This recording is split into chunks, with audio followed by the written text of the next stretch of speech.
रामधारी सिंह दिनकर ने कहा था, नारी तुम केवल श्रद्धा हो, विश्वास रजत के नगपग तल में, पीयूष सी बहा करो जीवन के सुंदर समतल में।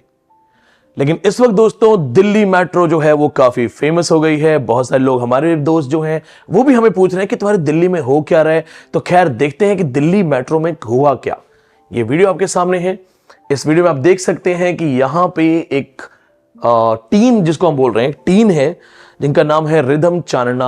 आप उनको देखिए, उन्होंने दिल्ली मेट्रो में जिस ड्रेस में अपने आप को कैरी करा है, जिस ड्रेस में वो घूम रहे थे लोगों को अनकंफर्टेबल करते हुए, ये इस वक्त एक चर्चा का विषय बन गया है। जी हां दोस्तों, फेमिनिस्ट गलियारों में बहुत सारी चर्चाएं शुरू हो गई हैं। क्या कपड़े, ये बिहेवियर जस्टिफाइड है on the name of feminism? क्या ये बिहेवियर गलत है और यहां पे इसका कोई लेना देना नहीं है फेमिनिज्म से? क्या हम इसे बैड फेमिनिस्ट रेफरेंस लें? क्या हम इसे स्यूडो फेमिनिस्ट रेफरेंस लें? या हम इसमें यह माने कि कपड़े इंसान ने बनाए हैं, कपड़ों ने इंसान को नहीं बनाया है? जब भगवान ने हमें जन्म दिया था तो हम बिना कपड़ों के आए थे। तो कपड़े या कपड़ों से रिलेटेड जितनी भी मर्यादाएं बनाई गई हैं वो सब मिथ्या हैं। खैर, मैं आपसे एक जरूर सवाल करना चाहूंगा कि ये आपको ठीक लग रहा है या गलत लग रहा है, ये आप मुझे कमेंट में बताइएगा। और कमेंट में जब आप मुझे बताएंगे तो मैं जरूर चाहता हूं कि आप एक पॉइंट और देखिएगा, और वो यहां पे है, ये इंसान जिसकी हम बात कर रहे हैं, इसको अरेस्ट कर लिया गया था। ध्यान से देखिएगा, case against some MLA from Bihar who was seen in underwear on train. तो दोस्तों ध्यान से देखिएगा कि इस पे केस हो जाता है, और जिस पे हम दोबारा चलते हैं, इस पे जो था, इस पे कोई केस नहीं हुआ। मैं इसको दोबारा आपके लिए प्ले कर देता हूं, तो आप खुद बताइएगा कि केस का क्या कंडीशन है। क्या वो जेंडर देख के होता है? क्या फेमिनिज्म है तो मैनिज्म नहीं है? या फिर केस उधर भी नहीं होना चाहिए था? ये दो पॉइंट से रिलेटेड बातचीत हम करेंगे।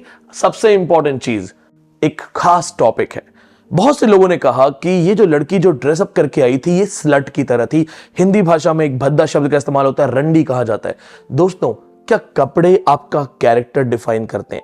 अगर आपको लगता है तो इसको कमेंट में बताना, क्योंकि मैं जरूर जानना चाहूंगा कि भारत के अलग अलग राज्यों में जो स्टूडेंट्स हैं उनकी क्या अप्रोच है। क्या कपड़े आपको डिफाइन करते हैं? अगर हां, तो क्या फिर कपड़ों से रिलेटेड मानसिकता बदलनी चाहिए? और अगर नहीं, तो फिर ऐसी मानसिकता क्यों है? इससे रिलेटेड जो भी आपको समझ में आए जरूर बताना। लेकिन ऐसा पहले भी हो चुका है दोस्तों, ध्यान से देखिएगा। इसे कहते हैं स्लट वॉक। मेरा बकायदा इस पे एक वीडियो है, अगर आप स्लट वॉक को जानना चाहेंगे तो YouTube पे क्लिक करके देख सकते हैं। स्लट वॉक की सिचुएशन को आप देखिए। यहां पे अप्रैल 3, 2011 का समय था, जब कनाडा के एक पुलिस ऑफिसर ने वुमेन को सजेस्ट करते हुए एक बात बोली कि women must avoid dressing like a slut. औरतों को इस तरह के कपड़े नहीं पहनने चाहिए जो उन्हें स्लट की तरह दिखाएं। एक हिंदी भाषा में दोबारा उस शब्द को लेते हैं, एक रंडी की तरह दिखाएं। तो क्या कपड़ों की वजह से आपका कैरेक्टर और आपके साथ होने वाले इंसिडेंट्स को कनेक्ट किया जाना चाहिए? आपने देखा होगा हिंदुस्तान में बहुत कॉमन है जिसे हम बोलते हैं स्लट शेमिंग। यानी अगर किसी लड़की ने थोड़े मॉडर्न कपड़े या थोड़े और एडवांस लेवल कपड़े पहन लिए हैं तो हम उससे कमेंट्स करना शुरू कर देते हैं, गलत नजर से देखते हैं, या उसके जो कैरेक्टर पे हम लांछन लगाते हैं। इसे कहते हैं स्लट शेमिंग। और जब ऐसे बच्चों के साथ या ऐसे लोगों के साथ कुछ गलत हो जाता है तो सोसाइटी दोस्तों उसी को ब्लेम करती है। और यहां पे एक टर्म आती है विक्टिम ब्लेमिंग। आप ऐसे जो स्टूडेंट्स इंग्लिश लिटरेचर के स्टूडेंट्स हैं, आप जानते होंगे थॉमस हार्डी की एक बुक आई थी, Tess of the Urbervilles. Tess of the Urbervilles में टेस का जो रेप होता है, सोसाइटी उसी को ब्लेम करती है, विक्टिम को ही ब्लेम किया जाता है। बहुत सारे केसेस में आपने देखा होगा, एक दिग्गज नेता ने यह भी कहा था कि लड़कों से गलती हो जाती है। आपका चाहे तो कमेंट में बता सकते हैं किसने कहा था। लेकिन जब स्लट वॉक शुरू हुई, ध्यान से देखिए यहां क्या लिखा है, police officer suggested women should avoid dressing like sluts. और उसके बाद दोस्तों शुरू होती है स्लट वॉक। ये बोल रहे हैं anyone can be called a slut, क्योंकि स्लट ड्रेस से नहीं जस्टिफाई होता। अगर आप ड्रेस से कर रहे हैं तो यहां पे बकायदा एक प्रदर्शन शुरू हुआ।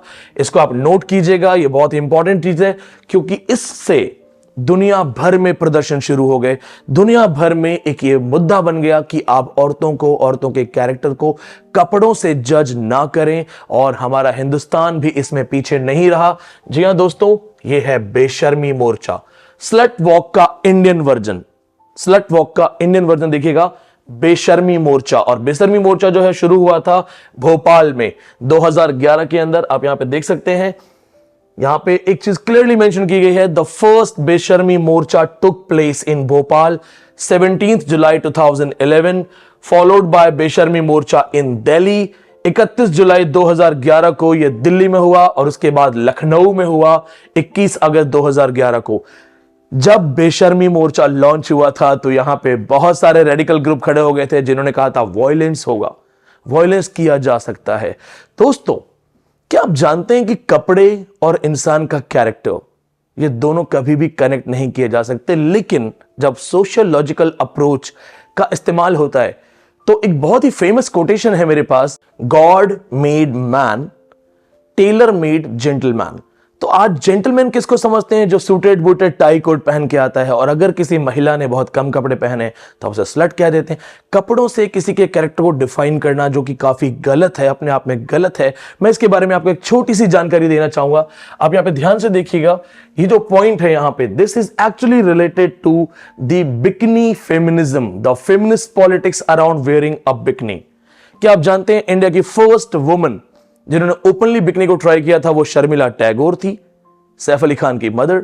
इसके अलावा कहते हैं कि बिकनी का इतिहास जो है लगभग 1400 एडी के आसपास है, बहुत पुराना इतिहास है। और कहते हैं कि उस समय ग्रीक महिलाएं जो एथलेटिक्स की तैयारी कर रहे थे उस वक्त वो उनको बिकनी को पहना करते थे।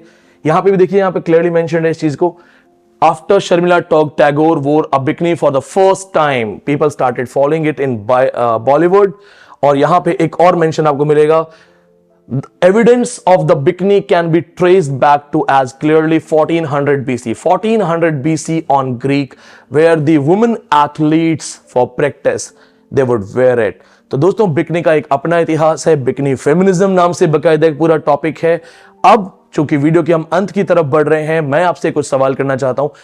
जब कोई भी कैमरामैन जिसमें यहां पे उन्होंने शूट किया, या बॉलीवुड के जो डायरेक्टर हैं या हॉलीवुड के डायरेक्टर्स हैं, वो वुमन को एक सेक्स ऑब्जेक्ट की तरह टीवी पे दिखाते हैं, स्क्रीन पे दिखाते हैं, तो वो जानबूझ के एक पर्टिकुलर चीज को टारगेट करते हैं जिसे कहते हैं वॉयरिज्म। और वॉयरिज्म कॉन्सेप्ट जो है वो जनरेट होता है मेल गेज से। इस वीडियो के अंदर मेरा सवाल है, मेल गेज थ्योरी क्या है? और दूसरा क्वेश्चन जो है वो और इंपॉर्टेंट है दोस्तों, ये जो वीडियो है यहां पे जो भी हो रहा है आपके नजरिए से क्या है, आपकी ओपिनियन क्या है? आपके हर एक कमेंट को मैं पढ़ूंगा।